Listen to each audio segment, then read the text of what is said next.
네, 할렐루야. 네, 5월은 가정의 달입니다. 첫 주일이 어린이 주일이고, 지난주 두 번째 주일은 어버이 주일이고, 오늘 세 번째 주일이 부부 주일입니다. 부부의 날이 21일이죠. 5월 21일이 부부의 날인데 둘이 하나 된다 그래서 2일 21일인 것입니다. 이 땅의 부부들을 주님의 이름으로 축복합니다. 이렇게 말하면 또 섭섭하실 분들 계실 텐데 지금은 혼자지만 또 과거에 부부였던 분들도 축복합니다. 이 세상 어떤 부부도 불행하게 살아가기를 바라는 그런 부부는 없습니다. 행복하게 살기를 꿈꾸고 또 그래서 결혼을 하지요. 그러나 우리가 아는 것처럼 다 행복한 것은 아닌 것 같아요. 행복을 바라는 것과는 다르게 또 불행하게 사는 또 그런 부부들도 많이 있고 어쩌면 갈수록 그런 부부가 더 늘어나는지 모르겠습니다. 그러면 왜 행복을 바라는데 불행한 부부가 늘어날까요? 결론부터 말씀드리면 자, 인생의 설계자, 인생의 계획자이신 그리고 주관자이신 하나님의 뜻에서 벗어나서 살기 때문에 그렇습니다. 하나님 애초의 뜻입니까? 에덴 동산부터 부부가 행복하게 살기를 원하셨고 그렇게 설계하셨습니다. 그래서 행복하게 살 수 있는 법도 주셨습니다. 이렇게 살면 너희가 영원히 행복할 거야. 이렇게 하나님은 말씀하셨고 그런 조건들을 다 갖추어 놓으셨습니다. 이렇게 살면 행복할 거다라고 했던 그 법을 주셨는데 그 법을 우리는 언약이다 이렇게 얘기를 하죠. 창세기에 기록되어 있으니까 이제 창조의 언약, 창세기 언약 이렇게 얘기하는데 그 이후에도 많은 행복할 수 있는 인간의 행복할 수 있는 그런 법들을 기록했는데 그걸 우리는 성경책이라 합니다. 또 언약책, 율법책, 성경책 이렇게 얘기를 하죠. 거기에 다 기록해 놓으신 거죠. 그런데 안타깝게도 최초의 인간인 아담과 하와부터 지금까지 이 행복하게 살 수 있는 이 법을 따라 살아가는 사람들보다 이 법대로 살지 않는 사람들, 자기 소견에 옳은 대로 사람의 방법대로 내 방법대로 살아가려고 사는 사람들이 이제 많으니까 그게 이제 불행의 씨앗이 된 거라는 것입니다. 과거든 현재든 미래든 우리 인생이 행복해지려면 우리 인간은 우리를 창조하신 하나님이 주신 법대로 살아가야 한다는 것에는 과거도 현재도 앞으로도 변함이 없다는 사실입니다. 변함이 없기 때문에 그것을 우리는 진리라고 얘기합니다. 그래서 성경은 진리인 것입니다. 다시 말씀드리면 성경에 우리 인생의 행복과 불행이 다 기록되어 있습니다. 이렇게 살면 행복하게 살 거다. 이렇게 살면 불행하게 살 거다. 그걸 다 기록을 해놨습니다. 그래서 이 땅에 살 때도 행복할 수 있고 또 영원히 행복할 수 있는 그런 우리 인생들이 살아가야 될 방향, 그런 방법들에 대해서 길에 대해서 성경은 기록하고 있는 것입니다. 이 땅에서 이제 저와 여러분의 행복의 최소 단위는 가정입니다. 가정. 그런데 그 가정의 구성원 가운데 최초의 구성원이 남녀가 만나 부부입니다. 남녀가 만나서 남자도 부모를 떠나고 아내도 부모를 떠나서 둘이 연합하여 한 가정을 이루게 되어 있습니다. 그리고 자녀를 낳게 되고 그리고 자녀가 하나 둘 들어가면서 가족이 더 번창하게 되는 것이죠. 이게 하나님께서 우리 인간에게 주신 명령입니다. 그래서 우리는 그 명령대로 살아가게 되는 것이죠. 오늘 부부주일인데요. 부부의 초점을 좀 맞춰보도록 하겠습니다. 그래서 골로새서 3장 18, 19절 본문을 해서 행복한 부부가 되는 비결 이런 제목으로 함께 은혜 나누겠습니다.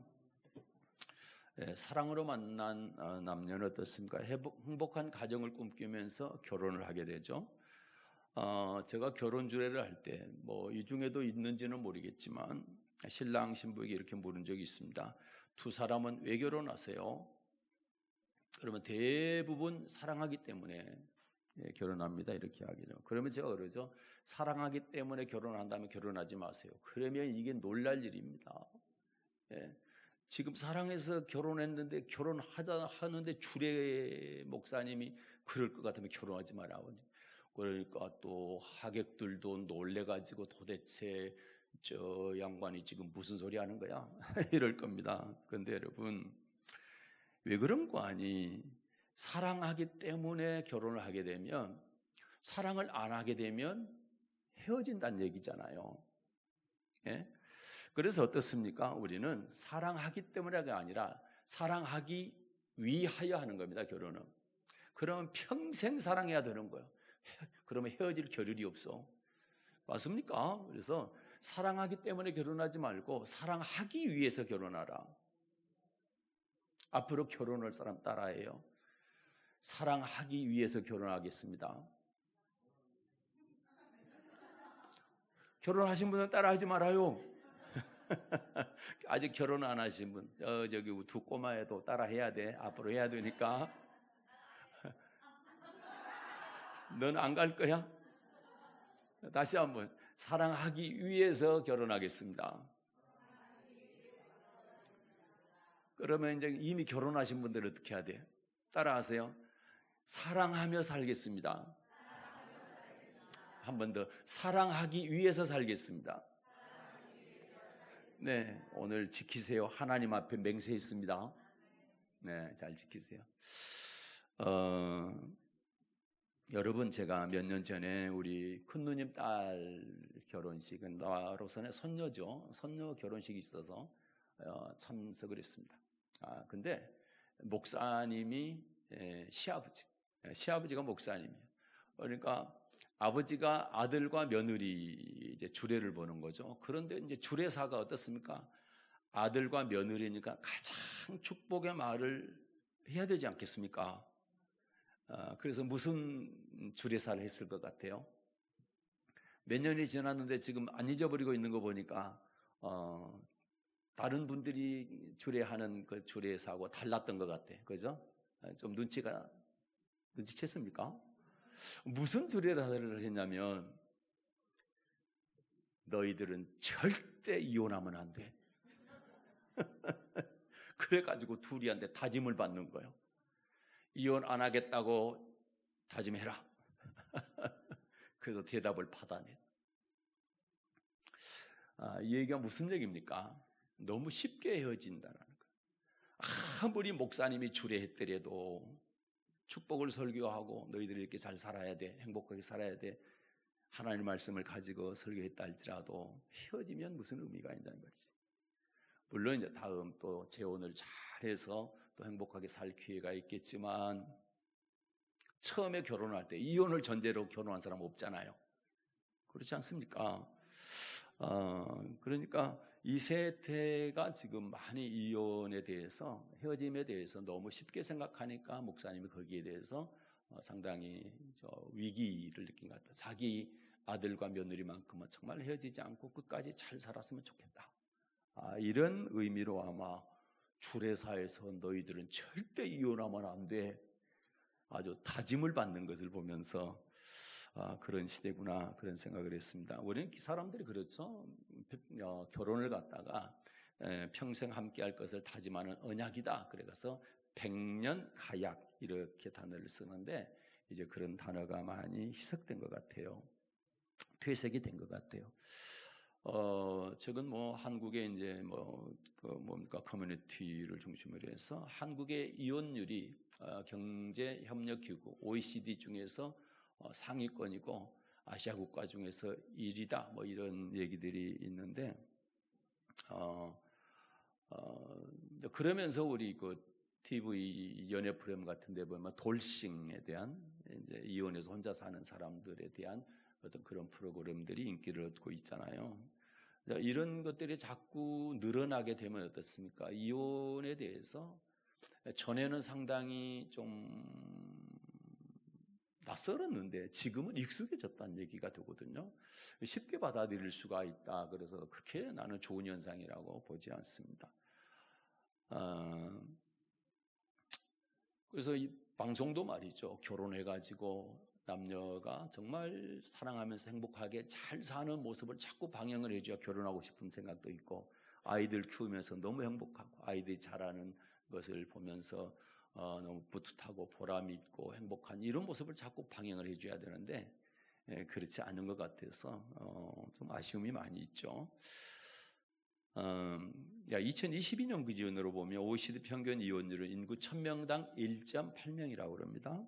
한국도 똑같이 1.8명이라고 그래요. 그러면 OECD 36개 국가 중에서 한국이 중간 정도 되는데 36개 중에서 15위를 기록했다고 그러네요.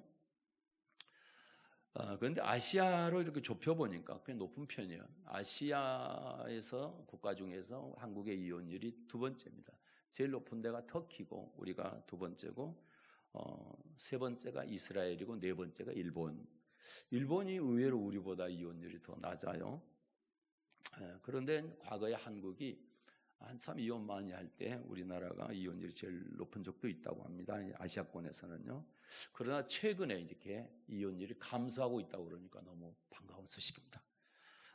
이혼율이 감소가 계속돼가지고 이혼율이 제로까지 갔으면 좋겠다.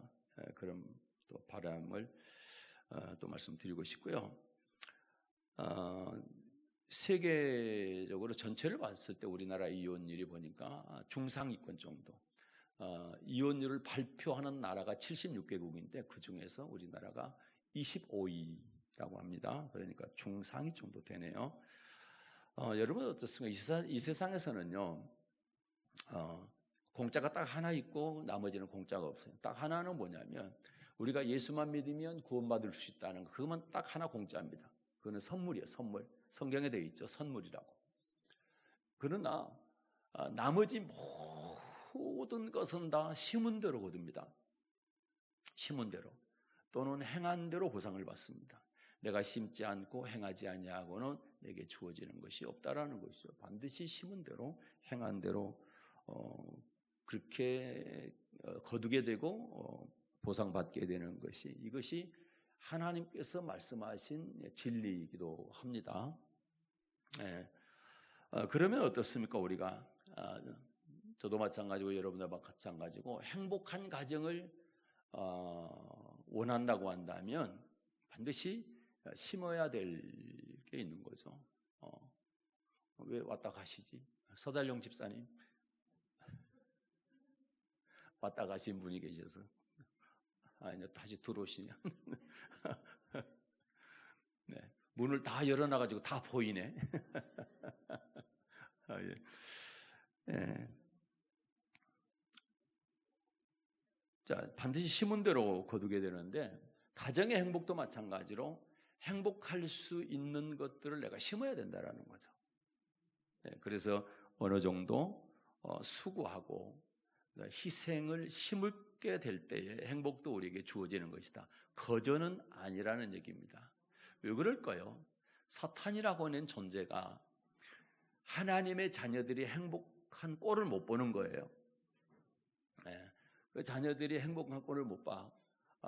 그래서 사탄은 늘 가정을 분란을 시키고 깨뜨리기를 원하고 또 뭡니까? 사이에 들어가 가지고 이렇게 쪼개기를 원하고 이런다라는 거죠. 그래서 여러분 어떻습니까? 교회를 잘 나오다가 부부간에 다툼이 있으면 남편 하는 말이 뭡니까? 나 교회 안 가. 해본 사람 손 들어봐. 손 들지 마. 내려. 안 들어도 알아요. 전부 그래요. 전부.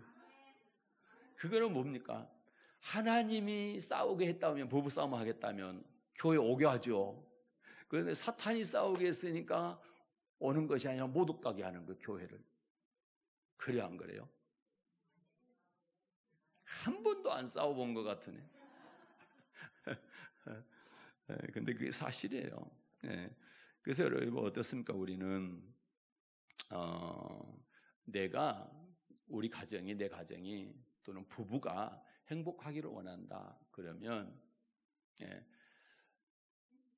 심어야 돼. 예.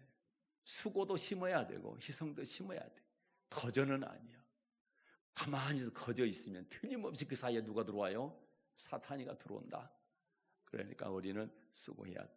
그 수고 중에 말씀과 기도가 있지만 또 다른 또 희생들이 필요한 거죠. 예.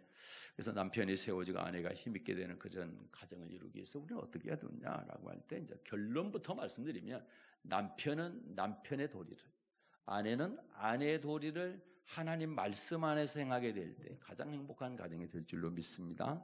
그러면 아내 도리, 남편의 도리를 잠깐 이제 살펴볼게요. 자, 아내 도리가 무엇일까라고 할 때 첫째는 자녀에게 신앙교육을 잘해야 됩니다. 자녀에게 신앙교육을 잘해야 된다. 자녀는 부모의 거울입니다. 자녀를 보면 부모가 어떻게 사는지 알아요. 자녀의 말을 들어보면 부모가 가정에서 어떤 언어를 사용하는지를 알 수가 있어요. 그러니까 자녀는 부모의 거울이다. 그래서 그 중에서도 아버지의 영향보다 어머니의 영향을 더 많이 받는다고 그래요. 자녀들이 물론 남자애들은 아버지 영향을 많이 받지만 그래도 대체적으로 어머니의 영향을 많이 받는다고 그럽니다. 그러니까 어머니는 잠언 31장에 나오는 현숙하인 여인으로서 우리 그 자녀들을 잘 길러야 되는데, 자, 디모데후서에 보게 되면 1장 한번 보겠습니다. 디모데후서 1장 5절 한번 볼까요? 5절 읽겠습니다. 이는 내 속에 거짓이 없는 믿음을 생각함이라. 이 믿음은 먼저 내 외조모 로이스와 내 어머니 유니게 속에 있더니 내 속에도 있는 줄을 확신하노라. 아멘. 사도 바울이 디모데 목사를 보니까 정말 깨끗한 믿음, 거짓이 없는 정직한 믿음을 가지고 있어요. 그랬는데 이 디모데만 본 게 아니라 어머니도 보고 외할머니도 봤더니 어떻습니까? 거기 그 어머니와 외할머니에게부터 쭉 내려온 그런 믿음이더라는 거죠. 신앙의 유산이 그렇더라는 거죠. 유니게는 로이스로부터 신앙을 유산을 물려받았고 이 로이스는 디모데에게 이 신앙을 물려준 줄로 믿습니다. 그래서 우리의 신앙이 우리 자녀들에게 이렇게 전가가 된다. 대를 이어서 가게 된다라는 것이죠. 그래서 우리가 신앙이 좋으면 자녀들의 신앙도 따라서 이제 좋을 수밖에 없는 것이고, 우리의 신앙이 나쁘면 자녀들의 신앙도 나빠진다라는 것입니다. 그러니까 어머니의 영향을 많이 받는다는 거예요. 그러니까 우리 자녀들이 우리 어머니에게서 신앙의 유산을, 신앙을 많이 물려받아야 되겠죠. 좋은 점을. 그렇도록 여러분이 신앙으로 잘 양육할 수 있기를 바랍니다. 그 다음에 두 번째는 집안일을 또 잘 보살펴야 됩니다. 디도서입니다. 2장. 디도서 2장 4절과 5절 보겠습니다. 읽겠습니다. 저들로 젊은 여자들을 교훈하되 그 남편과 자녀를 사랑하며 근신하며 순전하며 집안일을 하며 아멘. 선하며. 자, 근신하며 순전하며 자, 집안일을 하며입니다. 네, 아내는 집안일을 잘 해야 된다. 어떻게 해야 되냐, 집안일을. 자, 잠언 31장 27절 볼게요. 잠언 31장 27절입니다. 여기에 이제 현숙한 여인이 나오는데 보겠습니다. 읽겠습니다. 그 집안일을 보살피고 게을리 얻은 양식을 먹지 아니하나니. 아멘. 집안일을 보살피고입니다. 집안일을 보살피고. 그래서 집안일이 무슨 우리 부부 사이에만, 우리 가정만이 아니라 집안일이기 때문에 뭐 형제들일 수도 있고 또 조금 더 나아가 사촌간일 수도 있고 뭐 이런 가족 관계에 대해서 잘 보살필 줄 알아야 된다. 여러분 전도하다 보면 내가 우리 오빠 때문에 나는 절대 예수 안 믿는다. 우리 오빠가 장로인데 그 오빠는 욕심밖에 없어. 욕심밖에. 뭐 이런 말을 듣잖아요. 그러니까 집안일에 대해서 이렇게 잘 보살피지 못한. 우리 올케 언니는 교회 권사인데 욕도 그렇게 잘하고 거짓말도 너무 잘해. 그래서 나는 그런 언니처럼 나 예수 믿기 싫어. 그래서 나 교회 안 갈 거야. 이런 사람들도 있거든요. 그러니까 우리가 집안일을 돌아볼 줄 알고, 그래서 또 내가 그러잖아요. 주일날 결혼회식이 있으면 그때 못 가니까 토요일날 좀 갔다 오되, 예? 봉투를 조금 더 두껍게 해가지고 가시고, 그리고 기도를, 축복 기도를 아주 세게 하시라 이 말이에요. 강하게.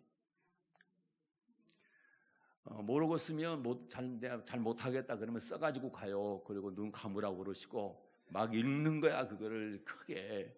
그렇게 축복 기도를 아주 세게 해주고. 그리고 얼마나 좋아. 그 이튿날 밥도 안 먹으니까 밥값도 안 들어가지. 예, 또 축하금도 더 많이 주지. 그러니까 최고라고 그러는 거죠. 그래 안 그래요? 그런데 뭐라고 그래요? 주일날 하니까 나 안 가. 그리고 10원도 안 보내. 그러면 돼, 안 돼요? 꼭 내가 이렇게까지 얘기해야 되겠어? 예. 돌아봐야 된다고. 예. 집안일을 돌아볼 수 있기를 바랍니다. 예.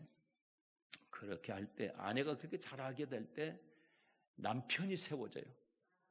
여러분, 남편이 세워져야 되잖아요. 그런데 그렇게 하지 못할 때 남편은 완전히 기가 죽어가지고 형제들 사이에서 왕따 다면 왕따. 말도 안 붙여. 형제들 지네들끼리만 모이더라도 지네들끼리만 얘기하고, 형은 저 구석지 가가지고 한숨만 쉬고 앉아. 그러면 될까요, 안 될까요? 그러면 또 형제들 모임에 가기도 싫어지는 거예요. 우리 가족처럼 아예 뭐 다 믿어버리면 가가지고 완전 모임이 이게 기도회입니다. 기도회. 예. 막 부르짖어 기도하는 기도회. 얼마나 좋은지 몰라. 그래가지고 또 뭡니까? 20만 원씩 걷어가지고 또 장학금으로 또 보내는데, 이번에 결산을 하는데 세상에 좀 세월이 됐지만 한 20여 년 됐지만 4천만 원을 장학금으로 이렇게 어려운데 보냈더라고요. 적은 돈일 수도 있지만 그래도 매년 이렇게 모아서 이렇게 돈을 이렇게 보내고 한 것이 그래도 모아놓으니까 한 4천만 원 정도 보냈다고 우리 동생 목사님이 결산을 해주더라고요. 그래서 너무 감사했어요. 예. 그런 일들도 하고 하니까 너무 좋잖아요. 그래서 아내는요, 이제 살림도 잘하지만 집안 식구들도 이렇게 잘 돌아볼 수 있어야 된다. 그 안에는 이제 부모님 공개하는 것도 있고, 아까 말씀드린 것처럼 우리 집안의 경조사 같은 것도 이렇게 챙기는 부분도 있습니다. 그런 부분도 신경 써야 된다. 세 번째는 이제 남편에게 복종을 해야 됩니다. 골로새서 3장 18절입니다. 오늘 본문이죠. 골로새서 3장 18절 읽겠습니다. 아내들아 남편에게 복종하라. 이는 주 안에서 마땅하니라. 아멘. 아내들아 남편에게 복종해라. 이는 주 안에서 뭐하니라? 마땅하니라. 당연하다.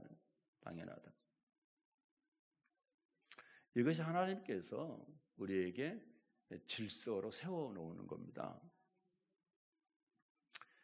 네. 또 남편에게 복종할 때는 어떤 자세로 복종을 해야 될까? 에베소 5장 보겠습니다. 22절부터 24절. 에베소 5장 22절부터 24절. 아내들이여 자기 남편에게 복종하기를 주께 하듯 하라. 이는 남편이 아내의 머리됨이 그리스도께서 교회의 머리됨과 같음이니 그가 친히 몸의 구주시니라. 그러나 교회가 그리스도에게 하듯 아내들도 범사에 그 남편에게 복종할지니라. 아멘. 두 가지를 말씀하고 있습니다. 여기서 어떤 자세로 하라 합니까? 첫째는 주님께 하듯 하라. 아내들 아멘 소리가 지금 없어졌죠. 그 다음에 또 하나는 뭡니까? 범사에 그 남편에게 복종하라. 주께 하듯 범사에 모든 일입니다. 이렇게 할 수 있길 바랍니다.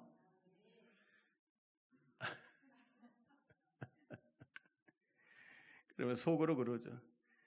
남편에게 복종할 만한 남편이어야지. 저렇게 쏙썩이고 그런 생각 안 들어요?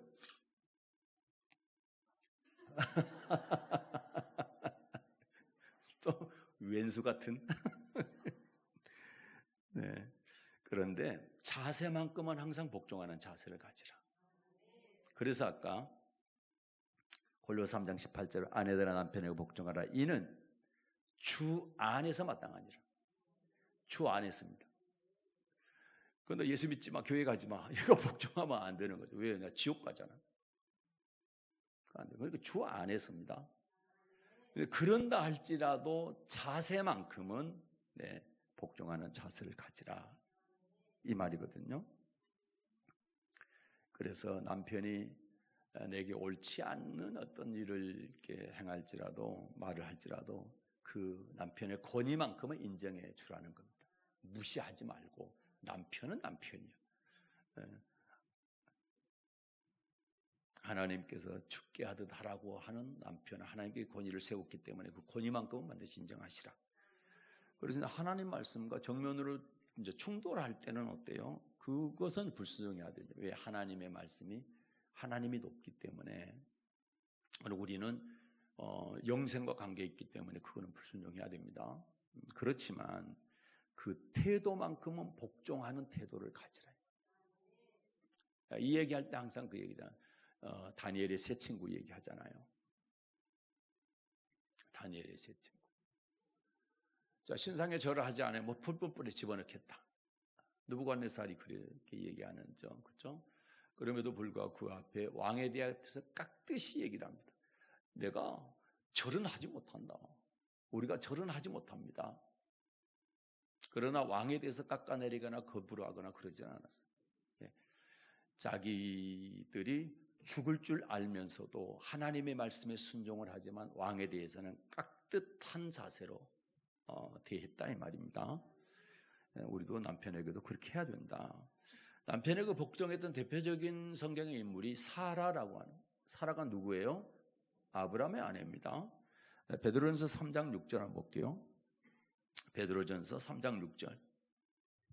사라가 아브라함을 주라 칭하여 복종한 것 같이 너희가 선을 행하고 아무 두려운 일에도 놀라지 아니하므로 그의 딸이 되었느니라.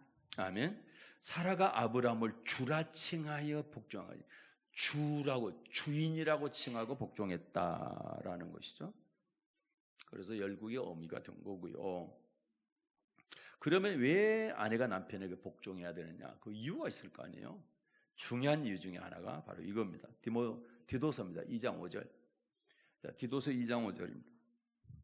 근신하며 순전하며 집안일을 하며 선하며 자기 남편에게 복종하게 하라. 이는 하나님의 말씀이 회방을 받지 않게 하려 함이니라. 아멘. 자기 남편에게 복종하게 하라. 이는, 그 이유는, 남편에게 복종해야 되는 이유는 하나님의 말씀이 회방을 받지 않게. 남편에게 복종하지 아니하면 하나님의 말씀이 회방을 받는다. 예, 말씀이 이루어져야 되잖아요. 그리고 말씀이 하나님이신데 영광을 받으셔야 되는데 그렇지 못하다는 얘기예요. 그리고 나도 하나님의 말씀 순종해야 되는데 복종하지 않는, 그것도 불순종이잖아요. 그리고 불순종하게 되면 다른 것도 불순종하게 된다. 그래서 순종하라. 하나님의 말씀이 해방받지 않게 해서는 반드시 복종해야 된다. 그러면 이제 남편은 어떤 도리를 행해야 될까요? 첫째, 아내를 자신의 몸같이 사랑해야 됩니다. 골로새 3장 19절입니다. 골로새 3장 19절 읽겠습니다. 남편들아 아내를 사랑하며 괴롭게 하지 말라. 아멘. 남편들 아내를 사랑하라. 그렇죠? 네. 그러면 어느 정도로 사랑해야 되냐? 에베소 5장 25절입니다. 에베소서 5장 25절. 남편들아 아내 사랑하기를 그리스도께서 교회를 사랑하시고 위하여 자신을 주심같이 하라. 아멘. 아내를 사랑할 때 어느 만큼 사랑해야 되느냐? 예수님께서 교회를 사랑한 만큼, 그리고 예수님께서 교회를 위해서 자신을 주심같이 하는. 사도행전 20장에 보게 되면요, 하나님의 피로 교회 세웠다. 예수님의 피로 교회가 세워졌습니다. 그러면 예수님은 교회를 위해서 생명을 주셨다니. 남편들 아멘 하시기 바랍니다. 자, 여러분이 아내를 사랑할 때 얼만큼 사랑해야 되느냐? 내 목숨을 내놓고 사랑해라. 왜 여자분들이 아멘하고 남자분들은 아멘 안 합니까? 다시 이번에 이제 아멘을 우리 남편분들이 하세요. 남편 여러분, 아내를 사랑하기를 내 목숨 내놓고 하십시오. 아멘 소리가 너무 적어. 이지혜, 아멘 소리 들었어? 안 들리지, 그치? 네. 안 들린다고 그러잖아, 사면. 다시, 야, 남편들이요, 아내 사랑하기를 내 목숨을 내놓고 사랑하십시오. 할렐루야. 아멘 했습니다. 하나님이 다 들으셨습니다. 박영훈 집사님, 네, 저는 잘 알아요. 사랑 많이 하는 줄 잘 듣고 있습니다. 계속 그렇게 하세요. 네, 감사합니다. 네, 그렇게 사랑해야 돼, 아내를. 그러면 아내 사랑하되 어떻게 사랑해야 되느냐 할 때, 자, 에베소 5장입니다. 에베소 5장 28절 읽겠습니다. 28절 읽겠습니다. 이와 같이 남편들도 자기 아내 사랑하기를 제 몸같이 할지니 자기 아내를 사랑하는 자는 자기를 사랑하는 것이라. 아멘. 자기 아내 사랑하기를 또 내 몸같이 하라는. 아까는 예수님께서 교회 사랑하는 것처럼, 피를 주신 것처럼, 그리고 또 내가 나를 사랑하는 것처럼 내 아내 사랑하라. 아내가 아프다 하면, 나 몸 아프면 병원 가는 것처럼 아내가 아프다 하면 빨리 모시고 병원 가야 되고, 그래요? 먹고 싶은 거 있다면 빨리 가서 사드려야 되고, 네? 하고 싶은 거 있다면 빨리 해드려야죠. 왜 이렇게 조용합니까? 오늘 남편들 이상하네. 오늘 남편들 전부 예배 끝나고 손 들고 좀 서 계셔야 될 것 같아.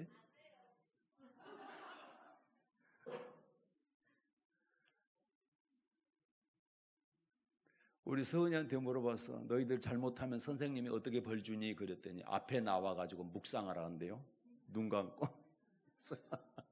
요즘은 벌이 엄청 약해졌어. 옛날에는 무릎 꿇고 두 손 들고 있어야 되는데. 제 몸같이 사랑해야 됩니다. 제 몸같이. 그리고 또 아내를 어떻게 사랑해야 되느냐? 자, 골로새 3장 19절입니다. 골로새서 3장 19절. 남편들아 아내를 사랑하며 괴롭게 하지 말라. 뭐 하지 말라? 괴롭게 하지 마. 아내 괴롭게 하지 말라고.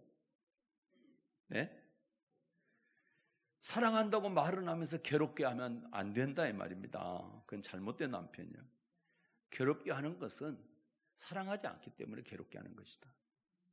아내가 싫어하는 거 하면 안 돼요. 힘들어하는 거 그거 하지 말아야 돼요.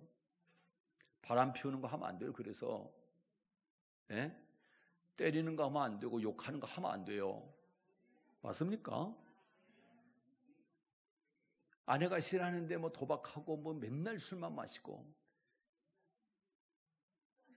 맨날 낚시만 가고 아내 얼굴은 쳐다도 안 보고 낚시만 가. 물고기만 좋아해. 그러면 안 되죠. 그러죠? 그리고 또 어떻게 사랑해야 되느냐? 베드로전서 3장 7절입니다. 베드로전서 3장 7절. 읽겠습니다. 베드로전서 3장 7절 읽겠습니다. 남편된 자들아 이와 같이 지식을 따라 너희 아내와 동거하고 저는 더 연약한 그릇이요 또 생명의 은혜를 유업으로 함께 받을 자로 알아 귀히 여기라. 이는 너희 기도가 막히지 아니하게 하려 함이라. 아멘. 자, 아내를 어떻게 여기래요? 연약한 그릇으로, 그리고 생명의 은혜를 유업으로 함께 받을 자로 알아서 뭐해라? 귀하게 여기라 이 말입니다. 내가 옛날에 이 설교할 때도 그랬잖아요. 택배도 유리 그릇은 어때요? 거기다가 취급주의, 시뻘겋게 써가지고 취급주의. 뒤집으면 안 됩니다. 모셔쩉니다. 던지지 마세요. 모셔줘세요. 그러죠? 그런데 아내들도 그렇게 여기라는 이 말이요. 함부로 말하지 말고 귀하게. 내가 이런 말을 하면 상처받 수도 있겠다. 조심조심하고 그렇게 해야 돼요. 그 이유가 있죠. 뭐 때문에 그렇게 하라는 겁니까? 기도가 막히지 아니하게. 그러면 아내를 함부로 대하면, 귀히 여기지 않으면 남편의 기도가 응답되지 않는 거예요. 그래서는 안 되잖아요.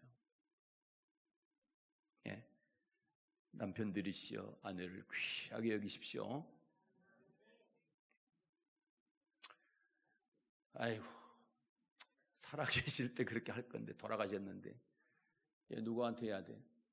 신랑 되신 예수님한테 하시면 되지. 지금 예수님 귀하게 여기고 가서 자랑해 동네방네. 그렇게 하면 되죠. 남편의 도리 첫 번째가 뭐냐? 아내를 내 몸과 같이 사랑하는 것이다. 예수님께서 교회를 사랑하는 것처럼 사랑하는 것이다. 두 번째는 수고하고 땀 흘려서 가족을 보양해야 됩니다. 가족을 부양해요. 부양. 그리고 세 번째는 말씀으로 자녀를 잘 훈육을 해야 돼요. 예. 에베소 6장 4절 한번 볼까요? 에베소 6장 4절 읽겠습니다. 또 아비들아 너희 자녀를 노엽게 하지 말고 오직 주의 교양과 훈계로 양육하라. 아멘. 오직입니다. 자녀 노엽게 하지 말고 오직 주의 교양과, 그래서 하나님의 말씀으로 훈계하고 양육시켜라. 여러분, 집에서 부부가 행복하지 않을 경우 상당수가 자녀들이 잘못하면 그래. 부부 싸움이 대부분 그래. 자녀가 남편이 잘 못 시켰으면서도 맨날 아내한테만 저 새끼 저러냐고, 지 어미 닮아서 그런다. 그러면 또 그 말 들은 아내는 뭐라고요? 지 애비 닮아서 그러지 무슨 지 애미 닮았냐고. 그렇게 하면 안 된다. 다 내 책임이요. 네. 내가 말씀으로 잘못 가르쳐서 그래. 그래서 말씀으로 잘 양육할 수 있기를 바랍니다. 네. 하나님의 말씀대로 자녀들을 양육을 잘하게 될 때 자녀가 성공할 수 있어요. 그리고 아버지로서 이렇게 잘 세움을 받을 수가 있게 되는 것입니다. 숙제냅니다. 숙제. 21일이 부부의 날이라고 그랬습니다. 그때까지 남편은 아내에게, 아내는 남편에게 편지 쓰십시오. 1번, 손편지 쓰세요. 손편지. 자필로 쓰시라 이 말이에요. 손편지. 길게 안 써도 되니까, 짧게 써도 되니까. 그리고 받으신 분들은 저한테 문자를 보내십시오. 받았다고. 또 못 받으신 분들은 아직도 안 왔다고, 편지가. 다음 주에 공표를 하겠습니다. 여기서. 숙제 꼭 하세요. 그 편지 안 보냈으면서 남편한테 왔다고요? 목사님한테 문자 보내세요. 그 거짓말이에요. 거짓말하는 자는 지옥 갑니다. 요한계시록에 거짓말하는 자는 지옥 가야 안 가요? 가죠. 두려워하는 자, 흉악한 자, 살인한 자. 그 다음에 뒤에 보니까 거짓말하는 자들도 불과 유황으로 타는 못 둘째 사망. 거짓말 하지 마세요. 제가요 지난번에 한번 얘기했는데, 앨범을 정리하다 보니까 아내가 옛날에 제가 아내한테 편지 썼던 것을 앨범에도 꼽아놨더라고. 나는 쓴 줄도 모르고 아내도 거기다 꼽아놨는데 받은 줄도 모른대요. 그런데 그때가 언제냐? 1998년 8월 20일. 예? 27년 전입니다. 그래서 좀 부끄럽긴 하지만 지금 보니까 좀 고칠 때가 많네요. 그런데 이거 고치면 안 되니까 그대로 제가 한번 읽어드리고 오늘 말씀 마치겠습니다. 편지 쓰라고 그랬는데 이제 저도 편지 공개 한번 하고. 들을 준비 됐습니까? 자, 사랑하는 순희 씨.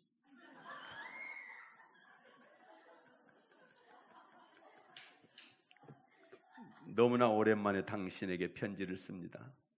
여보, 우리가 결혼한 지가 엊그제 같은데 벌써 14년 반이라는 꽤 많은 세월이 흘렀습니다. 아무것도 몰랐던 두 사람이 결혼해서 서로를 알아가면서 사랑한단 말이 서먹해서 하지 못했던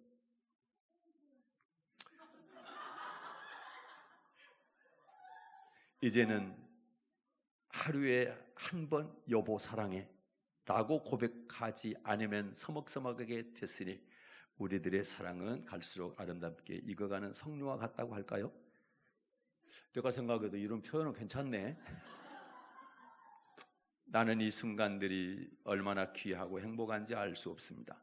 이러한 행복들은 당신과 내가 결혼의 첫째 약속인 하나님을 잘 섬기겠다는 약속을 잘 지키고 있기 때문에 하나님 우리들에게 주신 복이라고 나는 믿습니다. 그렇게 되기까지는 힘들고 어려움 속에서도 끝까지 잘 참아준 당신의 인내와 내가 아파할 때 당신 몸보다 더욱 소중하게 보살펴준 사랑과 악한 영들의 해유와 협박을 물리치고 기도로 이겨낸 당신의 헌신이 있었기에 가능했음을 나는 잘 알고 있습니다. 그렇기 때문에 지금 이 행복은 거저 온 것이 아니라 당신의 노력의 대가를 하나님이 열매를 주신 것이라고 믿습니다. 행복은 과거의 것도 미래의 것도 아닙니다. 오직 오늘이 가장 귀하고 중요합니다. 이러한 행복이 하나님이 우리를 부르실 때까지 지속되기를 바라는 마음이 간절하고 또한 그렇게 하나님께 기도합니다. 그러나 이제는 여기에만 머무를 수 없는 결단이 필요할 때가 된 것 같습니다. 우리만의 행복이 아니라 다른 사람들에게도 이러한 행복한 가정을 이루도록 전하는 한 차원 높은 삶을 살기를 하나님께서는 원하십니다. 하나님께서 신학교로 인도하시고 준비시키시고 훈련하시는 이유가 분명히 있을 것입니다. 섣부른 결정은 하지 않겠지만 확실하게 하나님의 뜻을 깨닫게 되면 후회 없는 사역을 할 것입니다. 그러기 위해서는 기도가 절실히 필요한 때입니다. 내가 목회 사역을 감당하게 된다면 가장 확실하고 훌륭한 동역자는 당신이 되어야 할 것입니다. 나는 당신이 그 어느 누구보다도 훌륭한 나의 파트너가 될 것을 믿습니다. 지금까지는 1단계 준비였다면 이제부터는 2단계 준비로 들어가야 하겠습니다. 그것은 영혼에 대한 간절한 사랑일 것입니다. 그 영혼들을 어떻게 주님께로 낚아낼 것인가에 대한 연구와 공부와 기도가 2단계 준비일 것입니다. 가장 걸리는 것이 자녀들에 대한 부담감입니다. 그러나 성경 어디에도 자녀들 때문에 염려하라는 말씀은 없습니다. 아직도 내가 기른다는 잘못된 생각을 떨쳐보지 못하는 것에 대한 간절한 기도와 자녀들은 하나님께서 기르신다는 확신이 있어야겠습니다. 지금까지 대온이와 지온이를 잘 길러주신 하나님께서 앞으로 그렇게 해주시라는 기대는 있지만 확신이 서지 않는 것이 현재 제 심정입니다. 그러나 기도하고 영혼들에 대한 사랑이 간절해지고 사역에 대한 하나님의 뜻이 확인되면 모든 것이 하나님의 뜻 안에서 아름답게 되어지리라 믿습니다. 언제나 나를 사랑하고 언제나 나를 이해하는 당신의 모습에서 항상 진한 사랑을 느낍니다. 이제는 40이 넘은 나이지만 마음만은 20대 신혼 때의 기분으로 살아가기를 원합니다. 여보 사랑해요. 하나님께 영광. 하여튼 좀 매끄럽지 않고 그래도 괜찮네요. 네. 그런데 편지를 얼마나 안 썼는지 모르겠네요. 이렇게 써놓으니까 편지가 남은 게 딱 한 장밖에 없네. 2장, 또 한 장이 있기는 한데 2장. 이게 이제 신학교 4학년 때입니다. 이제 목회에 대한 두려움이 있었을 때고, 그때 기도가 많이 필요했던 때고, 그래도 우리 가정만 행복이 아니라 또 다른 분들도 행복한 가정을 이끌어낼 수 있는 그런 목회 사역을 앞으로 두고 기도하자 이제 이런 내용이었거든요. 그런데 뭐 그때 별로 믿음이 별로 많이 없었을 때일 것 같은데 그래도 뭐 편지를 이렇게 썼었네요. 감사합니다. 꼭 숙제하세요. 숙제하시기 바랍니다. 21일까지 남편은 아내에게, 아내는 남편에게 편지를 씁니다. 손편지 써주세요. 근데 길게 안 써도 됩니다. 뭐 사랑해요 하고서 뭐 짧게 써도 되니까. 길게 쓰고 싶은 분들은 일부러 짧게 쓰지 말고 길게 좀 써보세요. 예? 고마운 마음 좀 전해보시라. 오늘 왜 이렇게 소통이 안 됩니까? 이경진 집사님 편지 쓰세요. 예.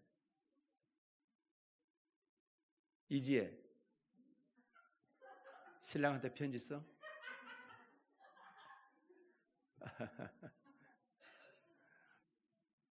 김수임 성도님도 써요. 남편한테. 아이 대필 좀 해달라고 그러고 좀 받아서 적어달라고 그래가지고 써서 보내요. 그러면 얼마나 좋아하겠어요. 기도하겠습니다. 하나님 아버지, 부부주일입니다.